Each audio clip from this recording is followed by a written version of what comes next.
De pé, abra sua Bíblia no livro de Tiago, capítulo 1, verso 4. Tiago, capítulo 1, verso 4.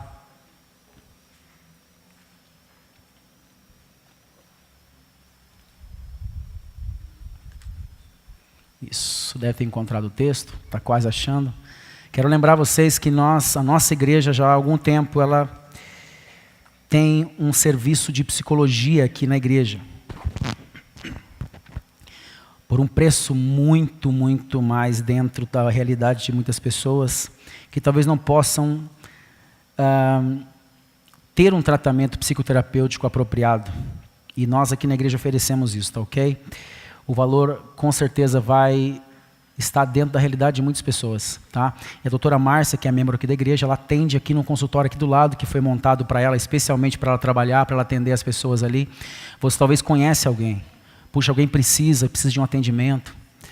E é momento de você talvez ajudar essa pessoa. Tem um cartãozinho em cima lá do balcão, é só você pegar o cartão e entregar para alguém, ou você mesmo entrar em contato, conversa com ela, diretamente com ela. A doutora Márcia vai te atender com todo o carinho e com certeza vai dar para você a assistência que você precisa, tá ok? Converse com ela e ela vai te dar maiores informações. Tiago, capítulo 1, verso 4, por favor, diz assim, ó: Ora, a perseverança deve terminar a sua obra, para que vocês sejam maduros e completos, não tendo falta de coisa alguma. Eu quero ler só mais uma vez a parte A e B do versículo. Ora, a perseverança deve terminar a sua obra, para que vocês sejam maduros e completos, não tendo falta de coisa alguma. Pai, em nome de Jesus. Ó Deus, nós te adoramos pela tua palavra, ó Deus. Senhor, sem a tua palavra, a nossa vida se torna vazia. A nossa vida se torna, Senhor Deus, sem sentido, pois é ela que traz seu devido sentido ao nosso coração. A vida, a força que nós precisamos está no poder da tua palavra, que transforma, que cura, que restaura, Deus. E por isso nós colocamos nas tuas mãos hoje, Pai. Pedimos que não seja só mais um domingo, Senhor, com a tua palavra, mas seja o domingo, ó Deus, em que haja transformação e mudanças. Te pedimos isso hoje em nome de Jesus, e à medida que a tua palavra for sendo ministrada, que a tua ministração de cura e de poder, ó Pai, passe na alma e no corpo de cada uma dessas pessoas que estão aqui, desde o alto da cabeça, a planta dos pés, que todo câncer vai embora, que toda a doença física vai embora, que todo mal vai embora, em nome de Jesus, Senhor. Ninguém saia daqui da mesma forma que entrou, é o que eu te peço, Pai, porque nós cremos no teu nome e no teu poder. Nós oramos assim e deste modo nós te agradecemos para a tua glória. E todos disseram: segure sua Bíblia por um momento, declare comigo: esta é a minha Bíblia. Eu sou o que ela diz que eu sou, eu tenho o que ela diz que eu tenho, eu posso fazer o que ela diz que eu posso fazer, meu coração está preparado, minha mente alerta para receber a inerrante, indestrutível e poderosa palavra de Deus. Declare bem forte: eu nunca mais serei o mesmo a partir de hoje, em nome de Jesus. Amém. Pode tomar o teu assento, por favor, se assente. É bem provável que uma das maiores dificuldades dentro do cristianismo em que nós vivemos seja nós conseguirmos associar o Evangelho de Cristo à alegria. E por que razão nós temos essa dificuldade? A razão é muito simples. A forma como nós fomos criados no decorrer dos anos religiosos em que nós vivemos, nos anos em que nós de alguma forma estivemos inseridos dentro do contexto religioso, nós aprendemos que o cristianismo do Evangelho de Cristo, ele, de maneira discursiva e verbalizada, ele até fala sobre alegria. Mas quando as pessoas tentam viver essa alegria, é como se houvesse um muro que impedisse a pessoa de conseguir viver e experimentar essa alegria de fato.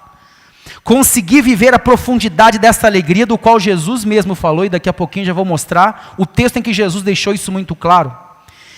E ainda há muitos remanescentes, e digo isso com muita tristeza, que ainda associam o Evangelho, e isso infelizmente acontece de maneira inconsciente, associam o Evangelho à insatisfação. Mas que insatisfação é essa? É uma insatisfação ligada com a renúncia. Deixa eu deixar uma coisa clara para você. Jesus disse assim, ó: aquele que quer vir após mim, negue-se a si mesmo. Tome a sua cruz e me siga. Quando Jesus falou isso, É claro que ele estava sendo muito claro, taxativo, objetivo no seu discurso. Não há como nós questionarmos a renúncia. De fato, a renúncia é isso mesmo. É você dizer não para você. Mas Jesus, em momento algum, ele atribuiu isso a uma sensação de insatisfação permanente na vida dos filhos de Deus. Quando nós olhamos para isso, esse discurso de Jesus, com base em tudo aquilo que nós alimentamos a nossa mente à medida daquilo que nós fomos desenvolvendo na nossa vida religiosa, eu falo muito sobre isso, porque a minha intenção é que as pessoas abram os olhos do seu entendimento para entender o que é o Evangelho de fato, o que é o Evangelho da graça. O Evangelho da graça é alegria, irmãos, no Espírito Santo, diga glória a Deus. O Evangelho da graça é alegria. E é claro que existem, como eu comentei na quinta-feira passada, existem momentos de tristeza que são necessários para crescimento, amadurecimento e desenvolvimento das nossas próprias capacidades, habilidades e nossos potenciais. Irmãos, a tristeza faz parte dos nossos contextos, mas não uma vida de tristeza. Momentos em que nós temos que elaborar situações em que infelizmente nos sentimos tristes. Mas quando eu olho para as Escrituras Sagradas e eu entendo o Evangelho sob esse prisma, eu consigo entender exatamente o que Jesus estava falando. Por que a palavra renúncia e a palavra alegria parecem termos tão paradoxais?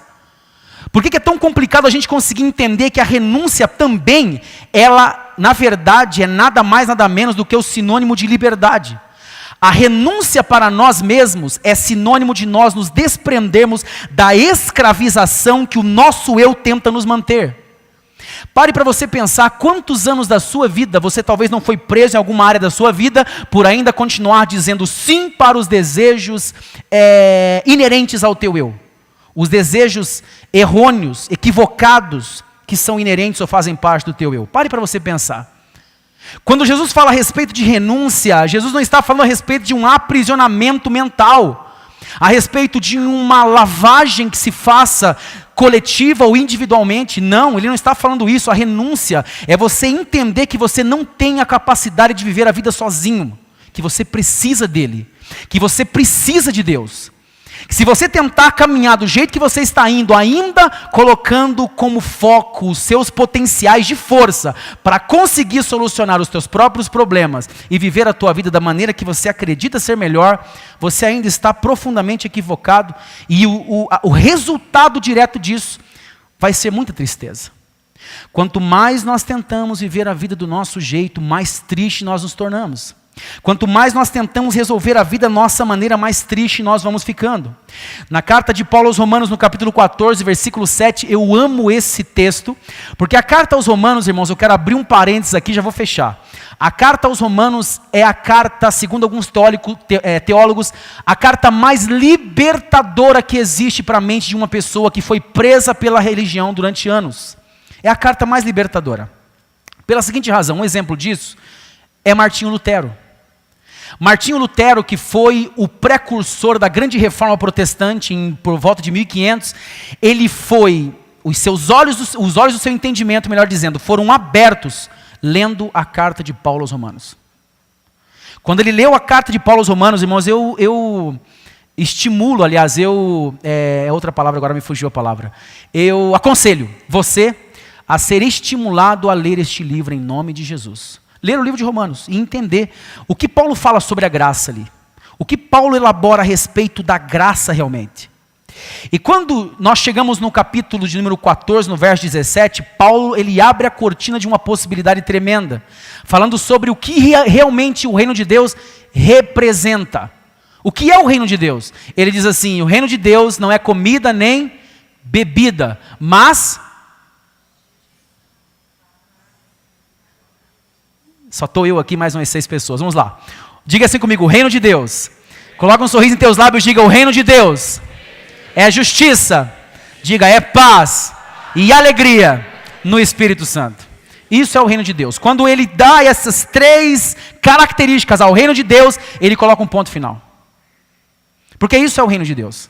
É alegria, é justiça, é paz no Espírito Santo de Deus. E o último em que ele associa o reino de Deus é a alegria. Escuta bem, irmãos, o que eu vou dizer para você.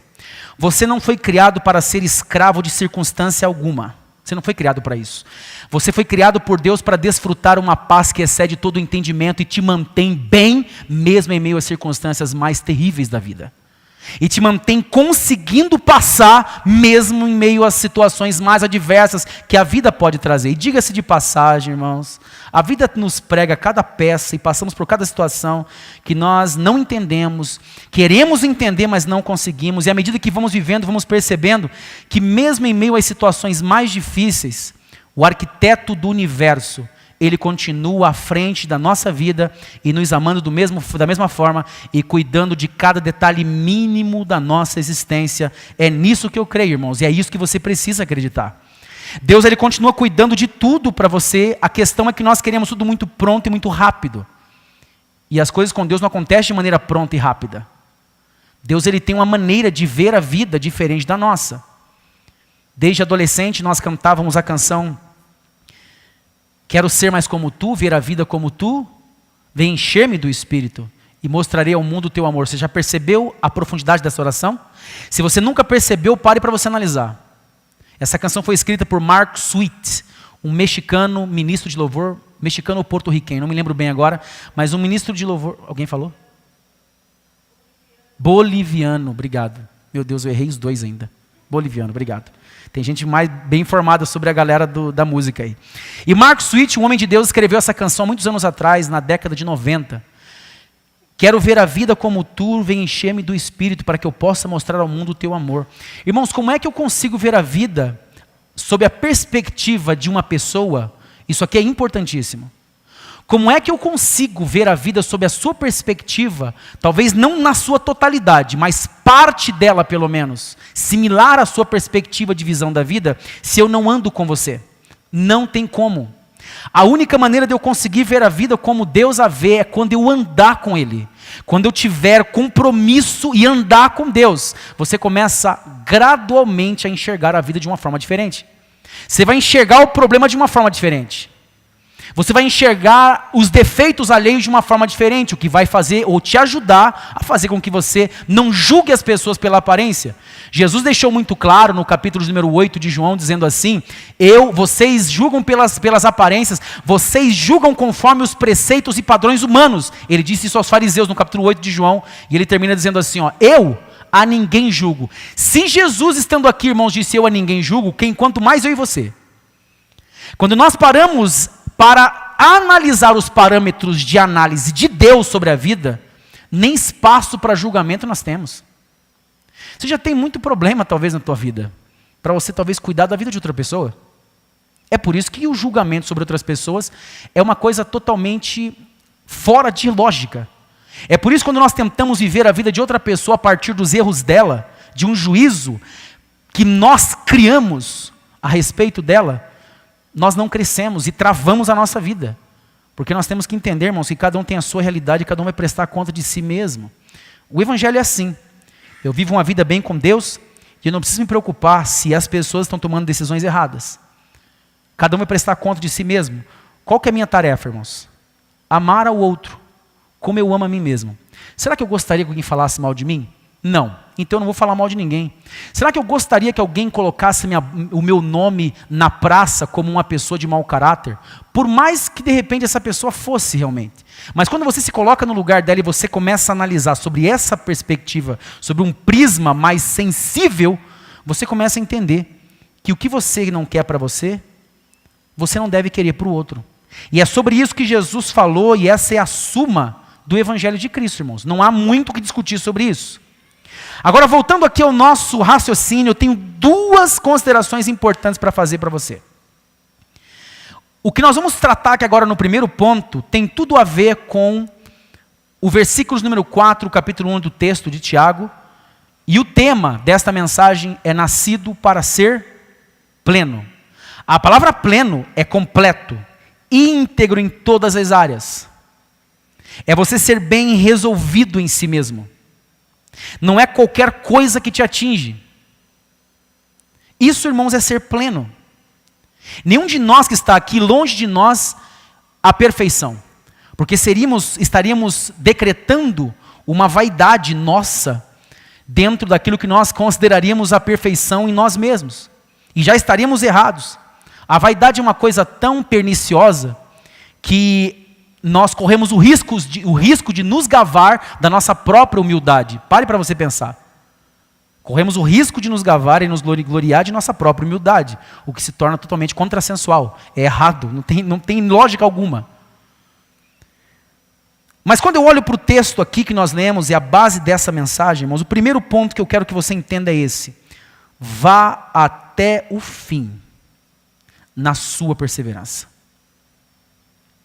Eu quero ser pleno, você quer ser pleno, mas à medida que nós vamos caminhando a vida, a plenitude de Deus só vai se dando em si, em nós, dentro de nós, à medida que nós vamos perseverando nos passos graduais das nossas mazelas, das nossas dificuldades e inclusive tempestades terríveis que surgem na nossa vida. À medida que nós vamos dando prosseguimento a essa decisão voluntária de nos manter perseverantes, é que nós vamos crescendo. Não há como crescer sem isso. Em Tiago capítulo 1, versículo 4, tem uma tradução, que é a tradução da Bíblia Viva, que eu gosto muito, que diz assim, a tradução da Bíblia Viva, eles contemporanizaram o texto, de maneira que nós conseguimos entender de uma maneira mais atual o que o texto significa. Olha o que ele diz: não procurem se desviar dos seus próprios problemas. Não procure se desviar. Irmãos, um dia nós vamos ter que entender que o problema, a luta, ela é um elemento necessário. Ela é necessária. É necessário que ocorram situações na nossa vida, inclusive situações em que nós perdemos o nosso controle. Inclusive situações em que nós olhamos e nós não sabemos o que fazer, e talvez até precisamos de ajuda. Isso nos mantém mais humildes, mais fragilizados. Uma pessoa que está com seu coração quebrantado mediante as circunstâncias, ela se torna mais sensível à voz de Deus. Você sabe disso. Ela se torna mais sensível à voz de Deus. A luta, conforme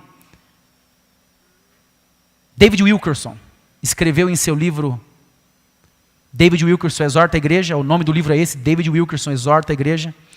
Eu não lembro quando ele escreveu esse livro, eu sei que eu li esse livro em 1995. Uma época em que havia uma onda muito grande de profecias e de muitas profetadas também. Quem é dessa época sabe bem disso. E eu estava meio imergido nesse meio aí, de vez em quando queria dar umas profetadas para lá. Eu era muito novinho ainda, não tinha conhecimento das coisas, mas enfim, isso não vem ao caso. E nessa época eu fui aconselhado a ler esse livro. Li o livro, mas não com o coração tão aberto quanto eu li ele 5 anos depois, em 1999. Quando eu lembro que David Wilkerson nesse livro diz o seguinte: nós temos duas decisões na vida, quando nós estamos enfrentando um vento de adversidade. Quais são as decisões? Primeiro, ou eu endureço e enrijeço o meu coração e me torno menos sensível à voz de Deus, ou eu me permito ser quebrantado e aprender com aquilo que eu estou enfrentando. Eu não tenho opção. E ele diz de maneira mais clara assim: ou os teus sofrimentos te destruirão, ou eles te fortalecerão e te capacitarão. E a decisão do que o sofrimento vai fazer na sua vida é absolutamente sua, é nossa. O que as lutas vão gerar em nós é uma responsabilidade nossa. Não é de Deus. Quando eu falo sobre esse assunto, eu sei, irmãos, como muitas vezes talvez é difícil nós conseguirmos colocar nossa mente num estado de paz para conseguir entender, principalmente que nós estamos enfrentando situações ruins na vida. Mas são justamente nesses momentos aí, é que eu preciso entender, Tiago 1,4, eu não preciso me desviar do problema. Eu devo manter minha posição no mesmo lugar onde eu estou, esperando em Deus da mesma forma, adorando do mesmo jeito, com a mesma intensidade, com a mesma gratidão, ainda que o meu coração questione o que Deus está fazendo, ainda que o meu coração esteja dizendo por que isso está acontecendo, a minha razão, o meu intelecto, a minha realidade, o meu raciocínio está dizendo: Deus é fiel e Ele não permitirá que eu caia num buraco e não saia de lá. Deus é fiel para reconstruir a minha vida do nada, para tirar minha vida de onde não há forças, onde ninguém mais talvez está ligando para o que está acontecendo. Ele pode me tirar dali e construir algo muito grande por meio da minha vida, porque Deus é fiel, Ele é arquiteto da minha vida, do meu coração, da minha alma e do meu corpo. Ele sabe o que eu preciso e é nisso que eu preciso acreditar, irmãos, em nome de Jesus. Quando eu olho para o Salmo 139, que foi o texto que eu falei quando nós estávamos apresentando a Maitê aqui, esse salmo é um dos meus textos prediletos na Bíblia Sagrada, quando ele diz assim, ó, todos os meus dias estavam escritos, e não havia nenhum deles ainda. Todos os meus dias estavam escritos em seu livro, e nenhum deles havia ainda. E no versículo anterior, no verso 16, 17, ele diz assim, ó, eu ainda era uma substância informe. Sabe o que é uma substância informe? Ele está se referindo à concepção, o óvulo e o espermatozoide. Quando ali não existe nada ainda, só existe uma célula que vai se multiplicar para gerar toda essa complexidade estrutural que é o teu corpo. Deus é o arquiteto da tua vida. Diga glória a Deus, irmãos. Deus é o arquiteto da tua vida.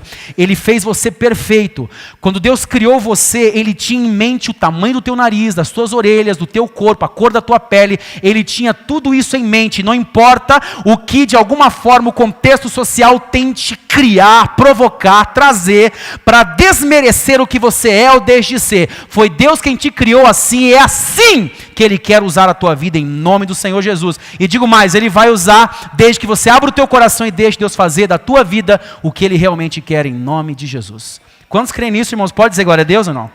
Você é o melhor que Deus podia trazer para este mundo, irmãos. Nós somos o melhor de Deus. Isso é para você colocar a tua autoestima num alto nível. E entender que você não é qualquer pessoa. Que você não é, melhor dizendo, qualquer coisa. Você é filho de Deus. Você é filha de Deus, e a palavra de Deus diz que nós somos co-herdeiros com Cristo, irmãos, ali ó, co-herdeiros com Cristo. A herança que Cristo conquistou na cruz do Calvário é nosso direito, irmãos, por herança. E sabe uma das coisas que Ele conquistou? Plenitude e alegria para o teu coração. Alegria. Olha para o teu irmão que está do teu lado e sorria para ele, irmãos, é noite de alegria. Dá um sorriso para ele e diga assim, Deus te ama, meu irmão. Diga para quem está do teu lado, Deus te ama. Deus tem um plano com a tua vida, Deus tem um propósito com a tua vida. Ele tem um propósito com esse momento obscuro que você está passando, de tanta dúvida, de tanto medo. Ele tem um plano com isso, então pare de reclamar, pare de olhar para os lados e olhe para o autor e consumador da tua fé. É Ele quem vai te dar o que você precisa. As pessoas podem te decepcionar, mas Deus não te decepciona. Irmãos, eu me frustrei demais na minha vida com pessoas, mas eu nunca vou poder dizer para você que eu me frustrei com Deus. Obrigado, Senhor. Nunca, irmãos. Nunca. Segundo lugar, eu termino com isso. Você pode sim. Você pode. E é necessário que você creia nisso. Você pode ser pleno em nome do Senhor Jesus. Nós estamos, irmãos, num caminho para isso. E esse caminho não é um caminho nada fácil. É um caminho em que muitos obstáculos e pedras surgirão no caminho, muitas pedras muito pontiagudas, que você pode considerar aquilo que vier à tua mente. Há pessoas que são pedras pontiagudas, as circunstâncias são pedras pontiagudas, em que você pisa em cima e machuca demais. E Deus muitas vezes não faz muita questão de te livrar das pedras. Ele te livra da morte, Ele te livra do fracasso, mas das pedras Ele não te livra da dor. Porque a dor é uma força, irmãos, um mecanismo propulsor. Olha isso. A dor, a frustração muitas vezes, as situações de escuridão são mecanismos propulsores para a efetivação do propósito de Deus na tua vida até o dia da tua morte, em nome do Senhor Jesus. É assim, irmãos. Se nós queremos passar a nossa vida sem enfrentar situações difíceis, nós vamos passar o resto da vida frustrados e equivocados. Porque a luta é necessária, ela te empurra para o plano de Deus. Quem entende isso, diga amém, irmãos. Não sei se vocês estão me entendendo, não? Ela te empurra, ela te pega daqui onde você está e te arremessa muitas vezes, dependendo da intensidade, ela arremessa você para o plano de Deus. E nesse momento muitas pessoas desistem, elas não imaginam o problema que elas estão trazendo para si mesmas, quando elas tomam a decisão de desistir. Você pode ser pleno. A forma como nós vamos viver hoje é uma escolha. Eu termino com isso. Viver para Deus é renúncia, sim. Mas a renúncia é sinônimo de alegria e de liberdade, irmãos. De ser livre de mim mesmo. Lembro de uma canção do Trazendo a Arca, em que ele diz assim no refrão da música: me livra de mim mesmo. Me livra de mim. Livra, meu Deus, dos meus preceitos, inclusive dos meus preconceitos. Porque isso, de alguma forma, me prejudica. E às vezes nós não estamos nem nos dando conta disso. Renúncia é uma vida livre, irmãos. É você ser livre para viver a tua vida e desfrutar das coisas boas que a vida traz. Quando eu falo sobre isso, eu entendo, e eu já estou fechando tal raciocínio aqui. Eu entendo que para muitas pessoas que tiveram uma criação, que tiveram um acompanhamento espiritual, ministerial, seja qual foi a forma como você foi criado, para algumas pessoas é um pouco difícil conseguir acreditar nisso. A boa parte de muitos jovens da minha época, da igreja da minha época, nenhum deles estão na igreja hoje. Quando alguns deles me encontram, e eu digo isso com pesar, irmãos, no meu coração, quando alguma dessas pessoas me encontram, eles dizem o seguinte, falam assim: rapaz, como eu fico feliz de saber que você conseguiu se tornar um pastor. Na verdade, eu vou ser bem sincero, irmãos, eu nunca quis ser pastor, não queria mesmo. Eu não tinha aquele, nossa, um dia eu quero ser um pastor, não queria. Isso foi um chamado que Deus colocou no meu coração, e depois eu entendi realmente minha posição em relação a todo esse contexto aí. Mas, a princípio, eu não queria. E eu, muitas vezes, encontro essas pessoas e eu sinto muita tristeza por perceber o quão apagadas elas estão. E quando você vai conversar com uma pessoa dessas, o discurso delas é muito similar. O discurso de todas elas é muito parecido. Elas dizem, olha o contexto em que eu fui criado. Olha o que nós passávamos, Ricardo. Olha o que a gente podia, o que a gente não podia fazer. Olha a maneira que a igreja tratava a gente quando a gente errava. Olha a maneira como a igreja tratava a gente quando a gente cometia um erro. A igreja, irmãos, passou por períodos muito difíceis. Igrejas no Brasil, nos Estados Unidos, pode ter certeza disso. A igreja nos Estados Unidos, até hoje ainda, em muitos lugares, existe um preconceito racial, porque eu vou para lá sempre, e lá existe em muitos lugares um preconceito racial muito grande. Tem igreja que só tem negro, igreja que só tem branco. Dá para entender um negócio desse, irmãos? Não dá, mas existe. E durante muito tempo, hoje isso mudou muito, mas ainda há remanescentes, digo isso com muito pesar. No Brasil há muitos remanescentes de pessoas que continuam amarradas, presas a isso. Irmãos, vamos viver o Evangelho de Cristo com alegria em nome de Jesus. O que o mundo precisa ver lá fora é que você vive uma vida feliz. E você vive uma vida sem restrições religiosas, que muitas vezes está coando um mosquito, mas está engolindo um camelo. É isso que Jesus falou aos fariseus. Vocês coam um mosquito, mas vocês engolem um camelo. Nos nossos tempos, irmãos, eles estavam proibindo cortar o cabelo, mas não falavam nas suas oratórias, nos seus discursos teológicos a respeito do perigo da murmuração, do perigo da fofoca e tantas outras coisas. E por isso a igreja se tornou motivo de chacota durante muito tempo. Isso que eu estou falando não está no meu pré-requisito aqui da mensagem. Mas estou abrindo espaço para dizer para vocês isso. Durante muitos e muitos anos, a igreja foi escrava disso. Irmãos, nós fomos chamados para viver um novo tempo em nome de Jesus, irmãos. Deus está nos libertando. Deus está nos libertando para viver bem, irmãos, para viver feliz. Eu lembro que, eu não gosto de falar muito essas coisas, porque as pessoas podem achar que eu estou tirando sarro, mas não é sarro, irmãos. Para você ver a que ponto chegava o aprisionamento mental. Muitos homens dormiam, irmãos, de terno, durante muito tempo. Dormiam de terno, irmãos. Eu não sei como é que era isso. E a esposa dormia também de roupa. Porque se Jesus voltasse, eles não podiam estar despidos. Pode rir, irmãos, pode rir. Você está achando que é brincadeira? Isso é real. Meu Deus, eu não imagino irmãos dormindo desse jeito. Eu não sei como é que funcionavam as coisas lá, nem quero entrar nesses meandros, tá? Mas que é um negócio muito estranho, E isso era o que eles acreditavam. Pessoas, irmãos, estavam jejuando, faziam assim no cabelo. Não vou fazer no meu cabelo, senão vai ficar muito feito. Mas faziam assim no cabelo, misturavam tudo, deixavam tudo, o cabelo desmanchado, a camisa, um botão. Sabe a camisa com o botão começando errado, assim, ó? Entendeu? Começando errado e andando um pouco carcundo assim. E se o irmão perguntasse, tá tudo bem, irmão? Falasse assim, eu estou de propósito hoje em consagração. Você entende isso? Você consegue entender o que Deus fez com a igreja, irmãos? Ele está tirando isso, para nos mostrar que esse não é o caminho da santidade. Sabe o que é o caminho da santidade? O caminho da santidade é simples. O caminho da santidade é você colocar o outro primeiro do que você. É você entender que o que Jesus falou quando ele disse assim, ó, levai as cargas uns dos outros, é você entender o pesar do outro. Não importa onde ele está inserido, não importa se ele tem um pecado oculto, não importa se ele tem uma área da vida de fraqueza, você é capaz de aceitar essa pessoa com todas as suas vulnerabilidades, com todas as suas fraquezas, desde que esta pessoa não tenha um senso destrutivo no seu comportamento, em outro dia eu falo sobre isso, mas você percebe uma sinceridade nessa pessoa, ela tem o seu erro, tem a sua falha, seja qual for o erro, seja qual for a fraqueza, você é capaz de aceitar a pessoa, amar ela e ainda ser capaz de orar e abençoar essa pessoa. Isso, irmãos, é o que Jesus pregou. Foi isso que ele deixou claro. Amarás o teu próximo como a ti mesmo e terão cumprido toda a lei. João, capítulo de número 15, verso 11, eu termino com isso, diz assim, ó. Tenho-vos dito isso, Jesus, depois de dar todo um discurso ali para os discípulos que estavam próximos, pouquíssimo tempo, pouco antes de ele ser levado à cruz do Calvário e passar pela penúria da crucificação.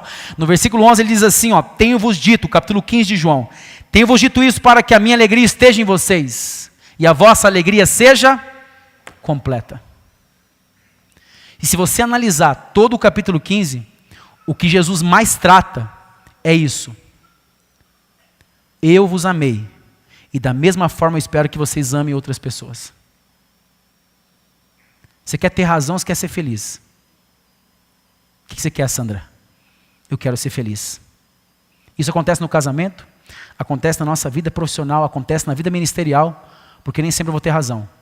Mas uma coisa, irmãos, ou eu vou ter até razão muitas vezes, mas uma coisa que eu aprendi, e nós temos que aprender a cada dia, que Deus está cuidando de cada detalhe da nossa vida. E se estamos passando por algo que é difícil, Deus está me ensinando alguma coisa para que eu tenha alegria completa nele, em nome de Jesus. Se coloque de pé, por favor, coloque-se de pé.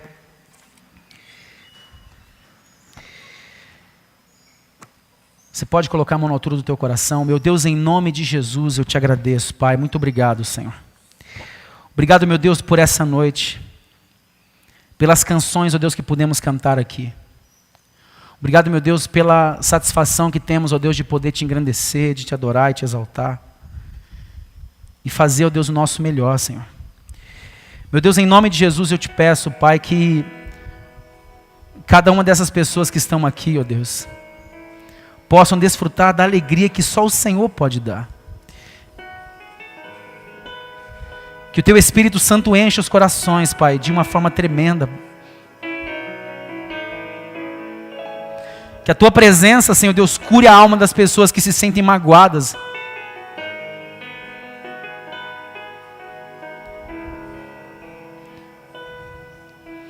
Quero ser mais como Tu, ver a vida como Tu, vem encher-me, levante as mãos, do Espírito, e mostrarei ao mundo o amor. Mais uma vez, quero ser mais como Tu, ver a vida como Tu. Diga, vem encher-me.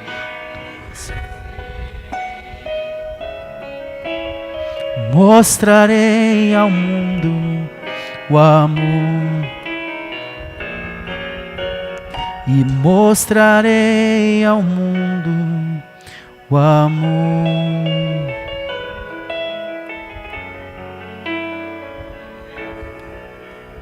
Quantos desejam isso? Aplaudam Jesus. Pode adorar Ele.